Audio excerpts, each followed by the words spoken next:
Online video में आप सभी का स्वागत है। चलिए आते हैं हम अगले प्रश्न की ओर। प्रश्न संख्या 13। यह प्रश्न संख्या 13 किस एक्सरसाइज का बेटा? 6.3 का। 6.3 में क्वेश्चन नंबर 3 लिखा हुआ है। एक त्रिभुज ABC, एक त्रिभुज है, इसका नाम है बेटा AB और आपका C। एक त्रिभुज ABC BC पर एक बिंदु D है। BC पर कोई बिंदु आपका D है। BC पर कोई बिंदु D है, इस प्रकार से स्थित है कि ADC मतलब A से आता हुआ कोण D पे बनाते हुए कोण से ADC कोण BAC मतलब कोण BAC के बराबर है। ऐसा आपको प्रश्न में दिया गया है। तो क्या दिया गया बेटा? तो सबसे पहले हमें प्रश्न में दिया है क्या दिया है? दिया है कोण ADC बराबर है कोण BAC के। इसके साथ क्या दिया हुआ है? यदि ऐसा है तो हमें सिद्ध करना है। क्या सिद्ध करना है? सिद्ध कीजिए। हमें सिद्ध करना है भाई कि CA का स्क्वायर जो होता है, जो CA का स्क्वायर होता है वो CB इंटू CD के बराबर होता है। ये जो आपको CA का स्क्वायर दिख रहा है वो क्या है बेटा? CA का स्क्वायर बराबर CB इंटू CD के बराबर है। अब आइए उपपत्ति पर। अब यदि हम उपपत्ति पर आते हैं, ध्यान समझिएगा। अब अगर हम उपपत्ति पर आएँ तो ध्यान दीजिए, उपपत्ति पर अगर आएँ तो जो छोटा वाला त्रिभुज है, देखिए ध्यान से, ये जो छोटा वाला त्रिभुज है और ये बड़ा वाला त्रिभुज है, तो जिन त्रिभुजों को समरूप, जब तक हम त्रिभुजों को समरूप नहीं करेंगे तब तक हमारा काम होगा नहीं। त्रिभुज ABC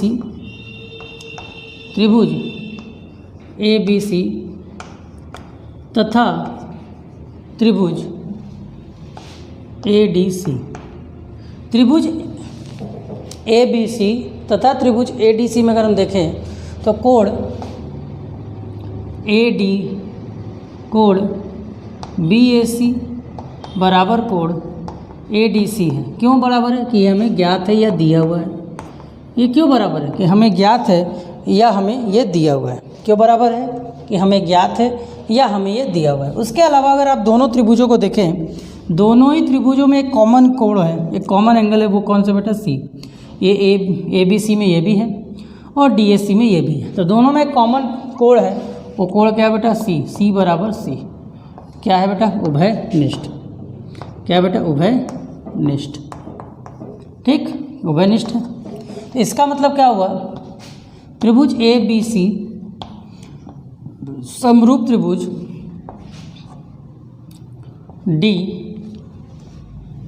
DCA।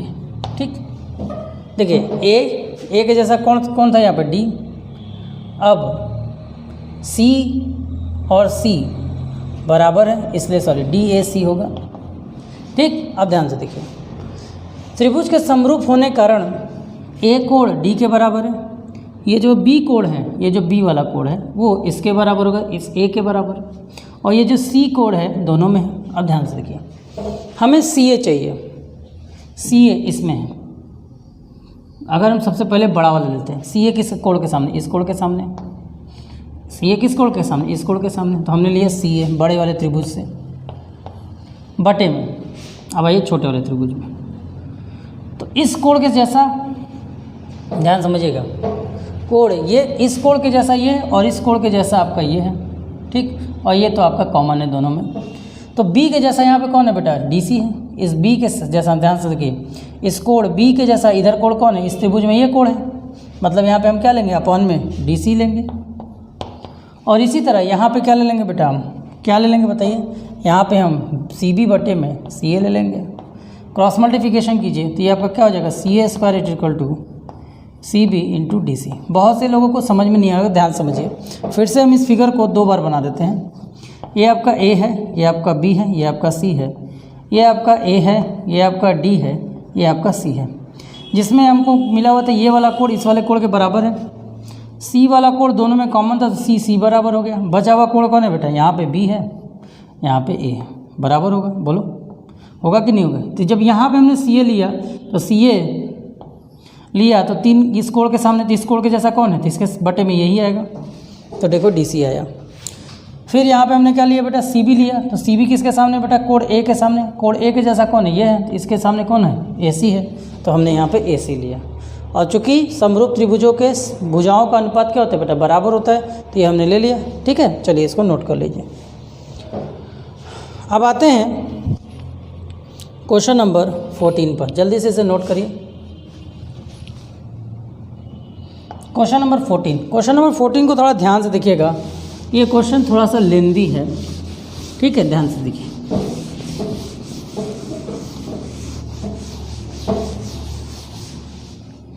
क्वेश्चन नंबर 14 में दिया कि त्रिभुज ए बी सी, एक त्रिभुज है, ध्यान समझिए, एक त्रिभुज है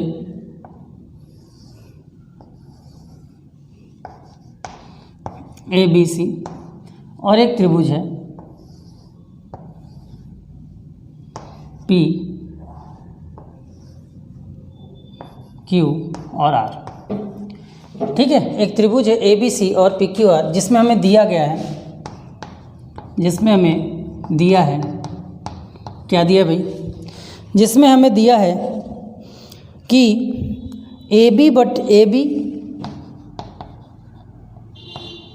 ए बी ए सी तथा माध्यिका ए डी, इसका माध्यिका बेटा ए डी, इसका माध्यिका मान लीजिए ए डी, इसका डी इसका माध्यिका है, ठीक। और दूसरा त्रिभुज पी क्यू आर तथा अन्य त्रिभुज पी क्यू आर में पी क्यू, ए बी के बटे में पी क्यू, ए सी के बटे में पी आर और इसके बटे में इसकी माध्यिका पी एम, इसकी माध्यिका पी एम समानुपाती है। मतलब यहाँ पे जो समानुपाती होने का मतलब बेटा, समानुपाती होने का मतलब ये हुआ कि इन दोनों का रेशियो आपस में बराबर है। यदि ऐसा है तो सिद्ध कीजिए। तो हमें क्या दिखाना है, तो हमें सिद्ध करना है, क्या सिद्ध करना है बेटा, तो हमें सिद्ध करना है, क्या सिद्ध करना है बेटा, त्रिभुज ए बी सी समरूप त्रिभुज पी क्यू आर है। अब देखिए बेटा, इसको सिद्ध हम कर सकते थे अगर ये दिया होता कि इनमें से ये कोण बराबर होता तो बड़े आसानी से प्रूफ हो जाता। जैसे ये अगर दिया जाता कि ये कोण बराबर है तो हम बहुत आसानी से कर देते। लेकिन बेटा ये बोला ये इस त्रिभुज की माध्यिका, ये इस त्रिभुज की माध्यिका, मान लीजिए इस त्रिभुज का कोण 60 भी हो सकता है, इस वाले त्रिभुज का कोण 50 भी हो सकता है, दोनों की तो माध्यिका निकल सकती है ना, बोलो दोनों की माध्यिका निकल सकती है कि नहीं निकल सकती है। और ना ही ये दिया हुआ है कि ये समरूप त्रिभुज है। अब समरूप त्रिभुज तभी होता है जब तीनों भुजाएं क्या होती हैं, समानुपात होती है। तो तीसरी भुजा देखो गायब है, बी सी गायब है। तो अब हमको करना क्या होगा, अब यहाँ पर सिद्ध करने से पहले एक आपको एक छोटा सा रचना करना होगा। अब रचना क्या है देखिए, रचना में आप एक काम कीजिए, डी को ऐसे बढ़ाइए ई तक और इनको मिला दीजिए। इसी तरह एम को बढ़ाइए एन तक और इन दोनों को मिला दीजिए। ठीक, ध्यान समझिए। तो रचना में हमने किया कि डी ई बराबर ए डी बनाया, डी ई बराबर ए डी, डी ई ऐसे खींचा कि ए डी और डी ई बराबर है। अगर ऐसा हम कह सकते हैं कि अगर ये दोनों बराबर हैं, इसके साथ इसका और इसके साथ क्या किया बेटा, बी ई व सी ई को मिलाया,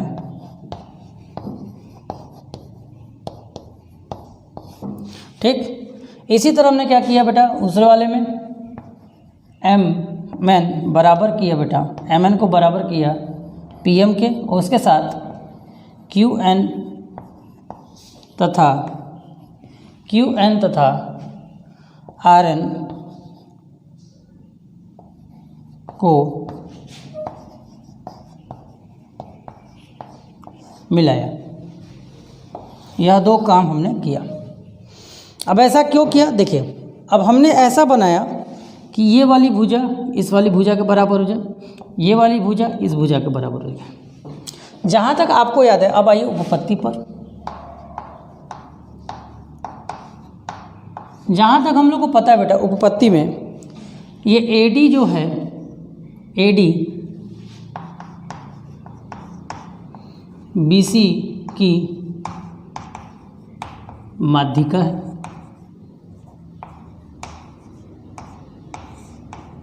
क्या है? माध्यिका।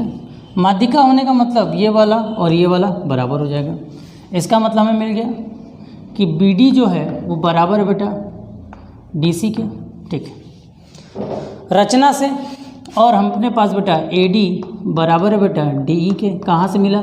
रचना से। ये हमने ऐसा रचना किया। जब ये और ये बराबर हो गए, अब ध्यान से देखें तो ABCD क्या है? एक तरह का, अगर हम ध्यान से देखें तो ABCD क्या है बेटा?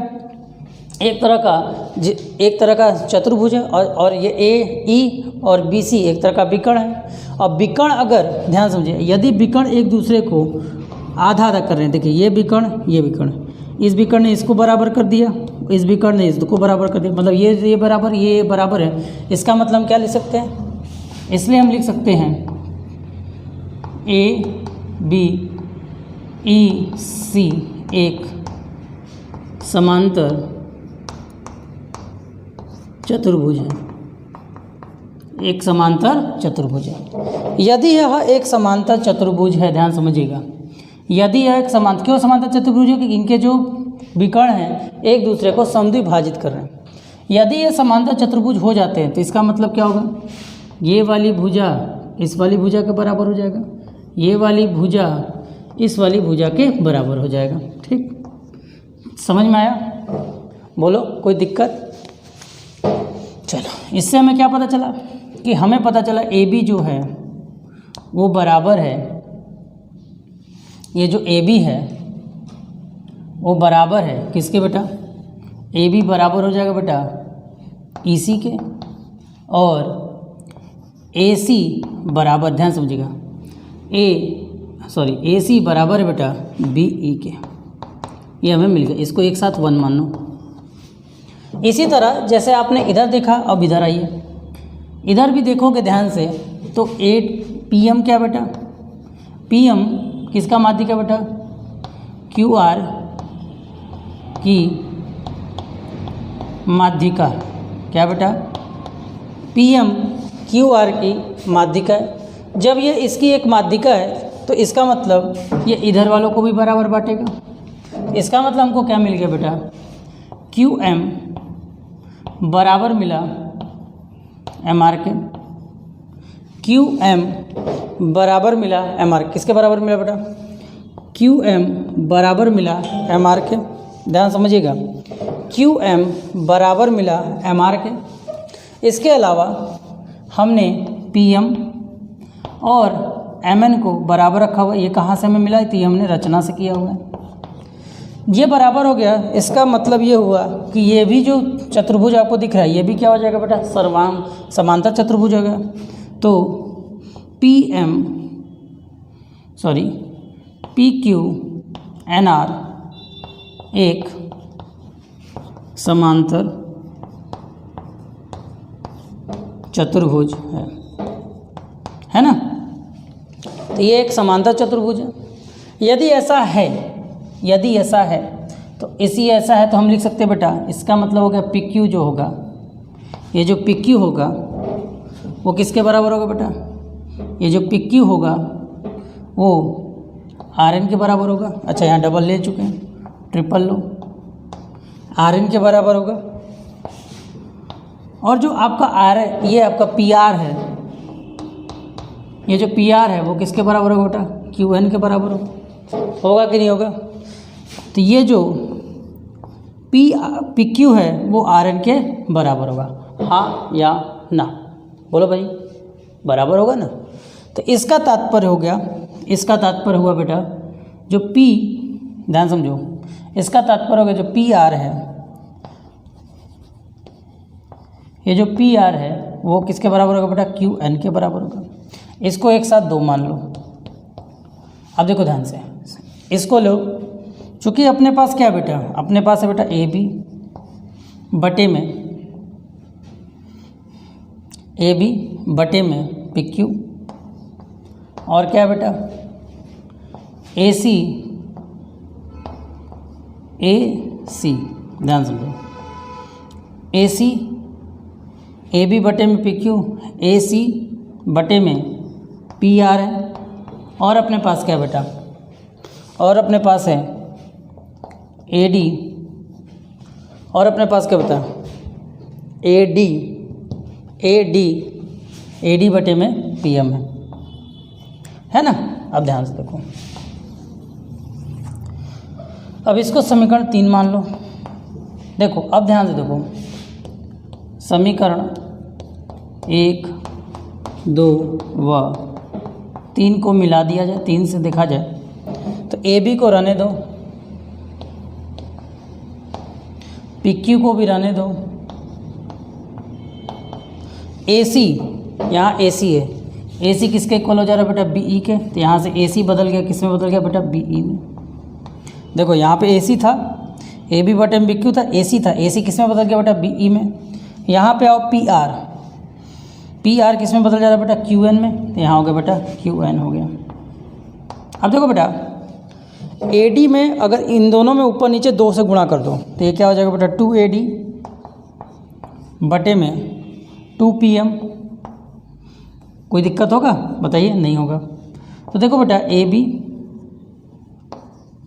बटे में पी क्यू बराबर बी ई बटे में क्यू एन बराबर होगा 2 ए डी। ए डी का डबल क्या होगा बेटा, ए डी का डबल किसके बराबर होगा बताइए, तो ए डी का डबल जो होगा, ए डी का जो डबल होगा वो ए ई के बराबर हो जाएगा।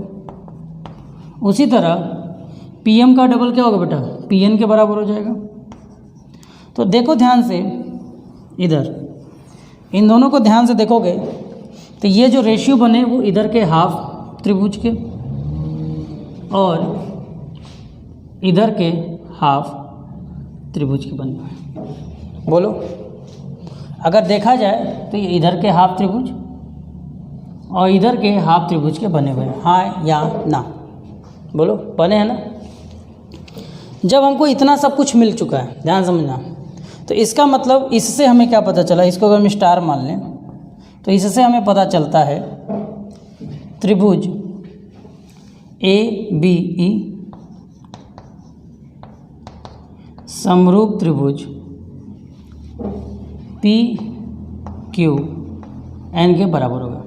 अब आगे के स्टेटमेंट के लिए हमारे पास जगह नहीं है, तो पहले आप इसको नोट कर लीजिए, फिर हम लोग आगे बढ़ते हैं। अभी मैं बताऊंगा कि इससे में फ़ायदा क्या होगा। अब जैसे हमने इधर किया, इसी प्रकार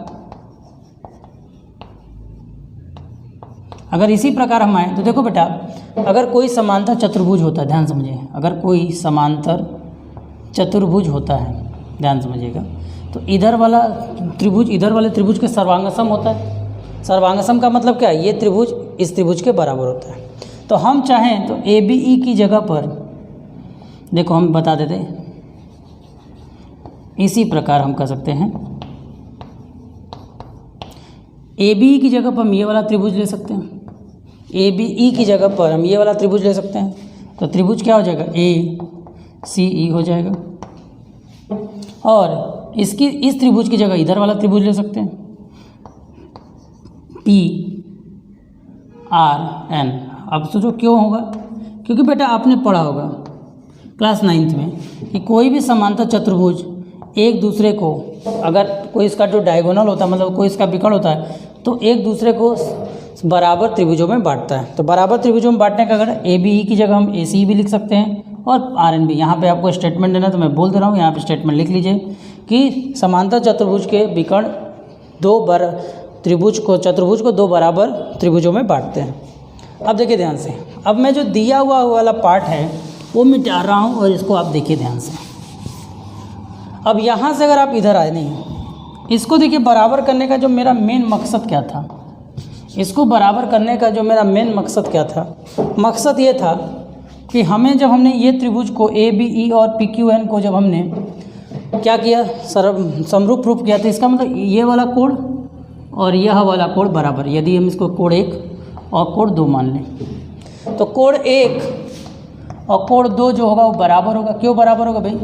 इसलिए बराबर होगा कि त्रिभुज ABE, इसलिए बराबर होगा त्रिभुज ABE समरूप है त्रिभुज किसके बेटा? PQN के। ठीक है ना? अब ध्यान दो, इसी तरह अगर इधर वाले त्रिभुज को हम लोग क्या मान लें? 3 और इधर वाले को 4 मान लें, तो कोण 3 बराबर कोण 4 ये किसके बराबर रहेगा बेटा? त्रिभुज। क्यों बराबर होगा? कि त्रिभुज ACE समरूप है त्रिभुज PRN के। तो ऐसा होने पर ये दोनों बराबर हो गए। अब देखो ध्यान से, हमें चाहिए, अगर हमें ये वाला त्रिभुज चाहिए, ध्यान दीजिए, हमें इस त्रिभुज और इस त्रिभुज से मतलब है, थोड़ा सा खिचड़ी हो गया। तो इस त्रिभुज में हम देखें तो कोण A का मान, अगर हम इन दोनों को, अगर हम इसको समीकरण नंबर 1 2 3 हो चुका है, इसको 4 मान लो, इसको 5 मान लो। तो देखो बेटा, समीकरण 4 और 5 को जोड़ दो, तो कोण 1 प्लस कोण 3 बराबर कोण 2 प्लस कोण 4 बराबर हो जाएगा। कोण 1 प्लस कोण 3 किसके बराबर है बेटा? कोण A के बराबर है। कोण 2 प्लस 4 किसके बराबर है? कोण P के बराबर है। ध्यान से देखो, तो दो त्रिभुज जिनको हमको सर्वांग प्रूफ करना था, जिनको हमको समरूप प्रूफ करना था, उनका हमने प्रूफ किया कि ये कोण पे क्या बराबर है। साथ ही साथ ये जो आप समरूपता का देखो जो दिया हुआ था से हमने उतारा था, क्योंकि हमने उसको मिटा दिया, तो उसमें इस त्रिभुज का AB बटे में PQ बराबर AC बटे में PR बराबर है। तो जिस दो त्रिभुज के बीच में हमको समरूप प्रूफ करना था, उसका एक कोण बराबर हो गया और उनके दो भुजाओं का अनुपात बराबर ऐसा हमको दिया हुआ है। तो हम क्या लिख सकते हैं? इसलिए हम लिख सकते हैं त्रिभुज ABC समरूप त्रिभुज PQR, यही हमें प्रूफ करना था। ठीक है, एक बार फिर से समझा देते क्या किया। तो हमने यहाँ पे एक रचना किया था, रचना करने पे हमने हमारा फिगर दरअसल इतना हाफ ही था, लेकिन हमने रचना कर ये फुल किया। इधर भी रचना इस हिसाब से किया कि DE बराबर हो जाए इसके बेटा AD के, फिर इन दोनों को ज्वाइन कर दिया। उसी तरह यहाँ पर भी हमने MN को इस प्रकार बढ़ाया कि PM और MN आपस में बराबर हो जाए, फिर दोनों को मिलाया। मिलाने के बाद जब हमने देखा कि ये एक तरह से चतुर्भुज बन गया, और चतुर्भुज के विकर्ण अगर एक दूसरे को बराबर बांट रहे हैं तो हमने क्या कहेंगे कि यह एक समांतर चतुर्भुज है। फिर समांतर चतुर्भुज को नियम को निकाल कर इधर वाले आधे त्रिभुज को हमने समरूप प्रूफ कर दिया। आधे त्रिभुज को समरूप प्रूफ करने का मतलब, जब हमने आधे त्रिभुज को समरूप प्रूफ कर दिया तो इसका मतलब अगर ये समांतर चतुर्भुज है तो इधर वाला त्रिभुज और इधर वाला त्रिभुज बराबर होगा। उसी तरह इधर वाला त्रिभुज बराबर होगा। तो हमने आधे त्रिभुज की हटाकर ये वाला त्रिभुज रख दिया, इधर के आधे त्रिभुज को हटाकर ये वाला त्रिभुज रख दिया, दोनों बराबर हो गए। जब दोनों बराबर हो गए तो फिर हमने आपको दिखाया कि दोनों बराबर हो गए तो ये और ये समरूप होने का इधर वाला कोण इधर वाले कोण के बराबर, फिर ये वाला और ये वाला समरूप होने का 3 और 4 के बराबर। फिर इन दोनों को हमने क्या कर दिया बेटा? जोड़ दिया। जोड़ने पर ये और ये मिल गया। जो फिगर में हमने जो मान माना है उसमें हमको कोण A का मान 1 + 3 दिख रहा है, और उधर हमको क्या दिख रहा है? 2 + 4 दिख रहा है। तो दोनों को A और P को बराबर कर दिया। तो जिस त्रिभुज को हमको समरूप प्रूफ करना था उस त्रिभुज का एक कोण, दोनों त्रिभुजों का एक कोण हमें मिल गया। साथ ही साथ हमें क्या मिल गया बेटा? उनकी जो हमें दिया हुआ था उसमें से हमने AB बटे में AC/PR को सम्मिलित कर लिया। तो हमें जो त्रिभुज हमको दिया हुआ था उस त्रिभुज का एक कोण मिल गया और दो भुजाओं का अनुपात बराबर मिल गया। इसका मतलब हम क्या कर सकते हैं? दिया हुआ त्रिभुज समरूप होगा। चलिए इसे फटाफट नोट करिए।